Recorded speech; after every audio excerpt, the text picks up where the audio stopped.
अब आग की देखो, इतिहास में जब कहा जाता है कि मानवों ने या प्लेस या फिर स्टोन एज के लोगों ने क्या किया, आग की खोज की। तो आग की खोज की नहीं। जब भी इतिहास किसी खोज की बात करता है, खास करके कौन सा, एंशियंट हिस्ट्री, जब एंशियंट हिस्ट्री किसी खोज की बात करता है तो इसका सीधा सीधा मतलब होता है उसके उपयोगिता को समझ पाना। क्या समझे? जैसे हड़प्पा सभ्यता की, जब हम हड़प्पा सिविलाइजेशन में आएंगे, जब हम पढ़ेंगे तो हड़प्पा सभ्यता में लोगों ने गाय को नहीं समझा था। उन्हें बैल के बारे में पता था, सांड के बारे में पता था, गाय के बारे में नहीं पता था।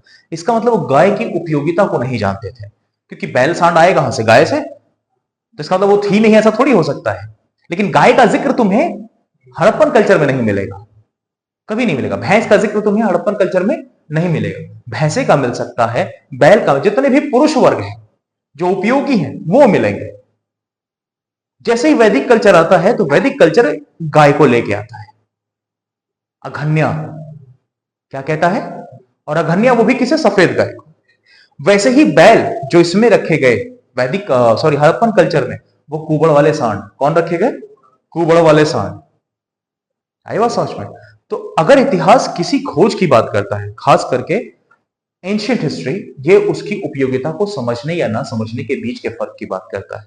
तो जब इतिहास ये कहता है कि मानवों ने आग की खोज की, तो आग की खोज की नहीं, आग की उपयोगिता को समझ पाए।